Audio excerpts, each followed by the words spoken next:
Last week, I published my What is Lone Wolf and Cub video, an introduction, overview, and review of this classic manga. In that episode, I talked a little bit about what makes this not just a great first manga to read, but in many ways a great first comic to read for adults looking for serious comic storytelling and what the medium is capable of. In case you haven't caught it and are interested, I'll link that in the description below and in the top right corner of your screen. In that episode, I also had a brief edition comparison between two Dark Horse editions, the original manga-sized format and the more recent omnibus editions. But one edition that I saved for this separate video was the gallery edition of Lone Wolf and Cub, also brought out by Dark Horse Comics. In today's video, we're going to take a closer look at this edition and see why this actually makes the case stronger for newcomers. That means you don't have to go out and buy this edition, but hopefully going through this edition in this quick video will also help convince those who've never read the series what a spectacular and marvelous manga this is. So without further ado, let's take a closer look at the gallery edition of Lone Wolf and Cub.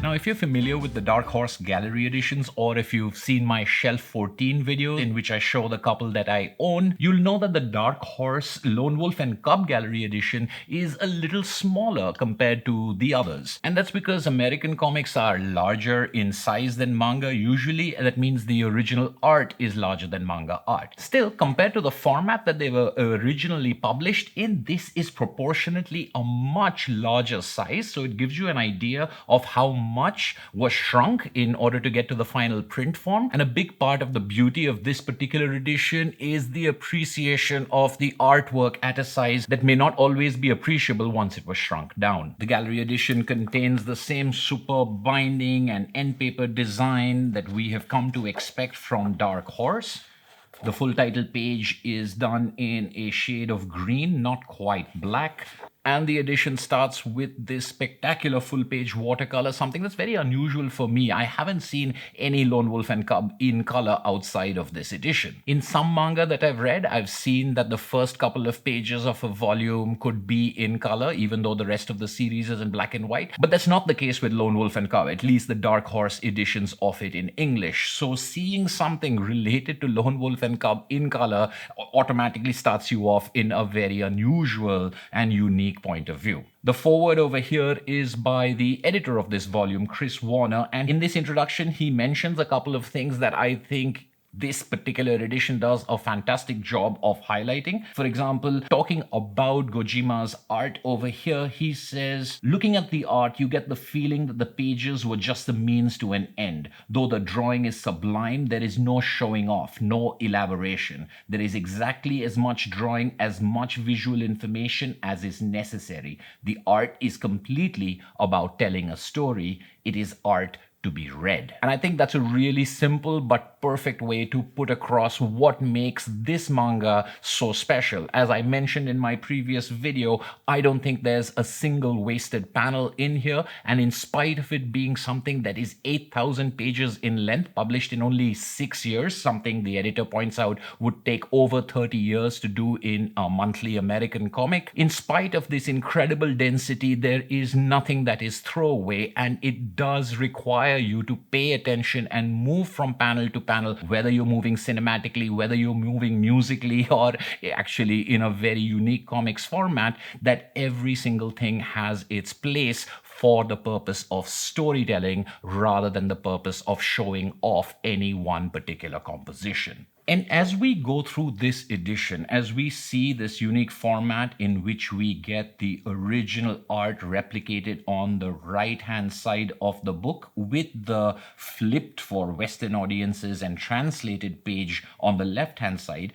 as we go through this, we see the tremendous variation in detail between the pages. Some of them have lines that blur motion and represent weather, where the face and the figure and the background are almost merged. And then we have things with extreme levels of detail, often gore and violence, but also landscapes and architecture, which stand still, giving you enough time to absorb them fully. Similarly, you're also varying between things that look like sketches and rapid brushstrokes and things that are more filled in. You have painterly techniques, you have ink washes, you have shading, you have cross hatching. Over and over again, you see so many different techniques all coming together to tell one story about characters that are consistent. The differences in techniques all within the same art style really highlight how the situation, the character, and where the story is at that moment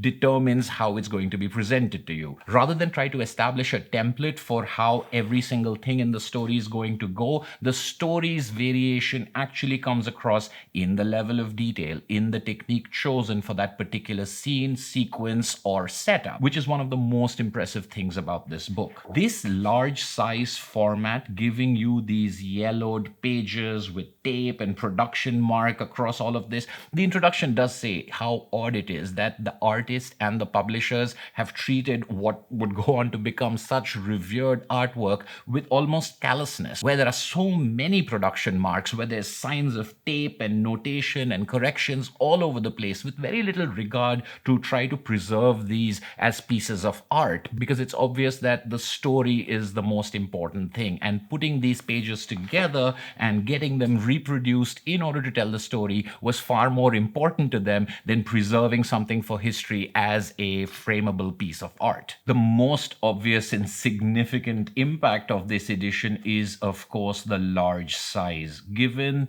the pages that we are used to, even in the omnibus editions, seeing the art, seeing the layout, the lettering spread out over this much space is really revelatory. It allows us to appreciate details that we wouldn't have perhaps caught, and it also slows down our reading. Although it has to be noted, like many gallery editions, this one isn't a collection of stories, with one exception. These are random pages, so you're not really going to be able to read through them continuously. Even if you're looking at the English translations, they are selections from a variety of different volumes and meant to display the kind of craft and technique that has gone into creating this manga. The gallery edition often has notes that tell us that original lettering that obscured the art has been left out in order for the art to be appreciated more. We do see where the translations have these, and so therefore we can guess where the Japanese characters were on the panel before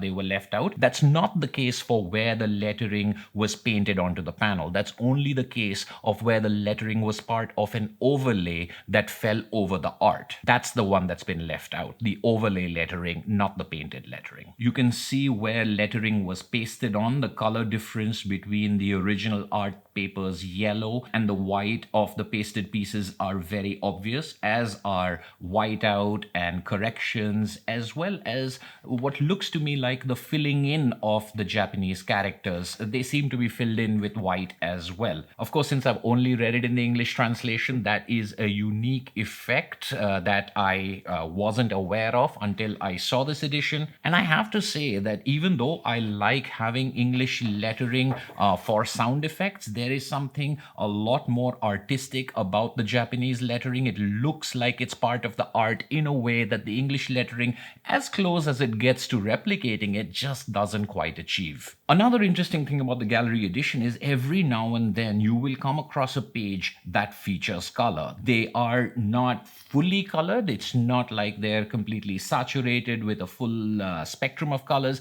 They seem to be closer to a duotone, but it does bring a marvelous effect. There is a certain depth, there's a certain physicality to it that is very different from the black and white shading that we know. And although I've never thought that I would want to see lone wolf and cub in color. It's almost sacrilegious an idea. When I see pages like this with the watercolor and the ink washes in very subtle and subdued tones, I'm suddenly taken with this desire to see the entire series painted in this way. I'm not really sure if these pages were in color in the Japanese editions or not. I haven't seen that to be the case in the English editions that I've read. But even in black and white, as previously mentioned, there are a variety of techniques. There are times when the sky and the clothes and the backgrounds come across in this ink wash that's very different from the more pen and brush scratchiness or thick lines in other panels. Being an action comic with a lot of violence in it, the motion and the movements in particular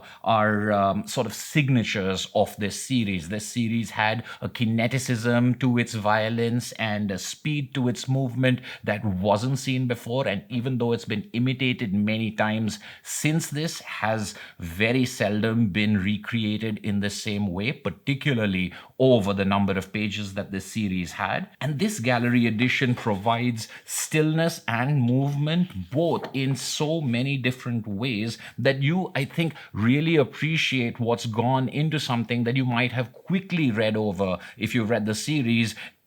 Again, by slowing down and looking at this and understanding that this was no accident, that it just didn't happen to become a masterpiece. It was engineered panel by panel according to the mood, according to the story, in a way that you're only understanding and appreciating right now. This gallery edition is roughly divided into two parts. The first 100 pages or so, including the introduction, are sample pages taken from a number of different volumes.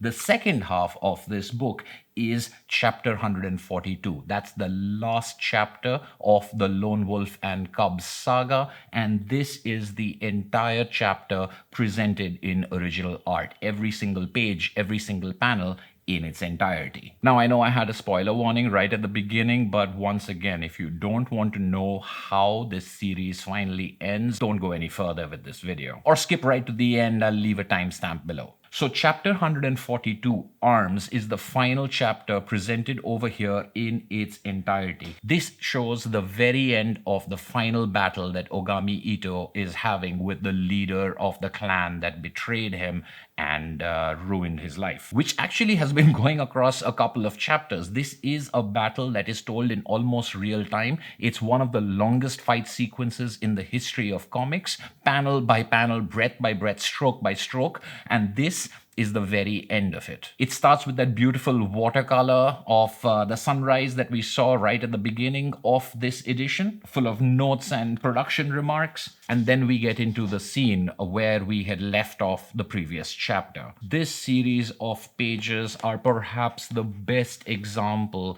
of all the different types of pacing, all the different types of art techniques, all the different types of layout that this series contains. It's a perfect culmination not just of the story and the revenge arc that we have been following for all these years, but also a complete highlight reel of everything the writer and the artist have. Most of these pages are silent. This is a mainly silent battle. There's maybe 1 or 2 pages of dialogue in the whole thing and a couple of sounds of grunting and effort, but you get a spectacular game of waiting and then a quick flash of violence and then the end in a very unusually paced but perfectly represented way. Again, some pages have color washes in them. I don't know if the original edition had this, but this is creating that time of day with the sun as we saw before and reminding us of how long this battle has actually lasted. This full page panel of Ogami Ito standing in defiance,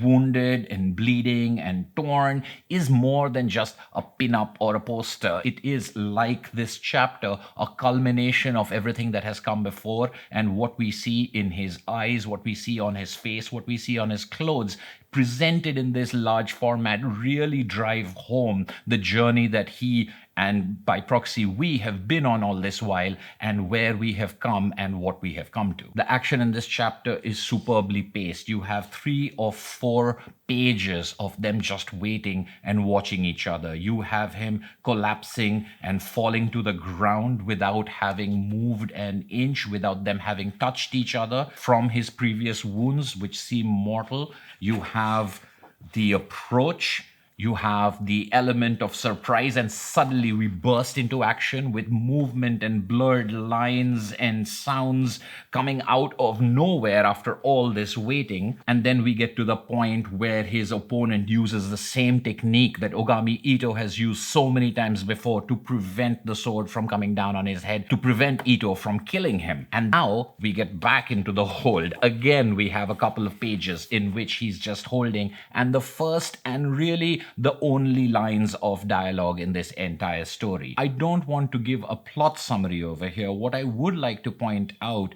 is, because of the size and because of the level of detail that we can see in these pages, the effort, the expenditure of that effort, the saving up of that effort, the re-expenditure of that effort, and the futility, the eventual futility of it is more clear than it has ever been before. You can see panel by panel nothing changing. They're the exact same panel, yet there's something in the background that's moved. Has the sun set some more? Have clouds moved over? Has time passed that we're not able to sense? How long are they holding this position? How long are they pushing against each other? These are things that only the panel-to-panel transitions are telling us, nothing else. And then when we come to the final collapse, we see that it isn't because of a sword cut that we've seen in this particular issue, in this chapter. It's the wound from before that has now leaked through his clothes, which leaves Ogami Ito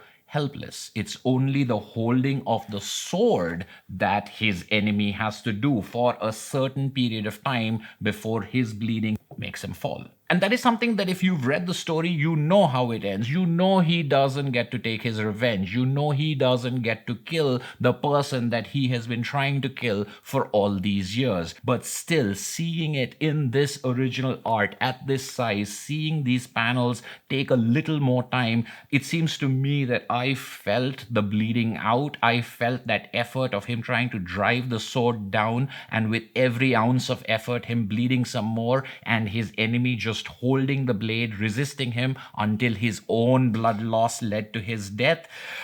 It seems like I'm seeing this for the first time. And that's where the second full page panel of Ogami Ito comes in. This is a mirror to the first one, where the first one, his sword was raised, he was cut and wounded and bleeding, but you could see that he was waiting to strike. You could see that he was ready to execute a plan of attack, the one of the fake out death. In this one, you can tell from his eyes, you can tell from the way he's holding his body, even though it's not that different from the first one, that it's over. You can tell that he is dead, and now he only needs to fall. This is something that you know from the original story, but seeing this after having these moments drawn out even more by these large pages and these large panels creates a completely new type of impact. I think looking at the paint and the inks in this format, especially with the colors bleeding in every now and then, makes it almost a new type of story. Of course, this is not where the chapter and the story ends. There is a final sequence in which Daigoro picks up a weapon and tries to avenge his father's death. And that sequence over here is similarly reinvented for me by seeing the same kind of cinematic transition, the kind of zooms into Daigoro, into the angles when he sees the weapons, the kind of stuff that we've seen for so many chapters being applied to his father, being applied now to him, seems to bring the story in full circle, seems to tell us about inheritance and revenge in the the family, and then the final line of dialogue that is either taught or spoken to him by his father before he dies. All of these things are, in my opinion, things that I really appreciated only after slowing down and looking at these pages. This is not to say that this gallery edition serves as a storybook. Of course it doesn't. But if you want to read the last chapter and if you want to feel the impact of this story in a completely different way, simply by looking at the original art in a particular size and in the original layout, I think it does a fantastic job. It's sort of like one of those anatomy of a scene documentaries in which they'll take one particular sequence in a movie and break it down and tell you how things are working and how things are coming through. Over here, there isn't much explanation by the way of the editors or the publishers giving us information. They trust the art to do the work, and it does. It shows you very clearly how the balance of power and the balance of advantage and disadvantage, movement, silence, etc., all come together to make this action-packed climax also a very tragic, a very character-driven, and a very thematically rich one, echoing things that we've seen throughout the series in a way that all of these things come together in this one final chapter to give us true closure, not just for plot, but for style, for layout, for techniques that are being used, as well as for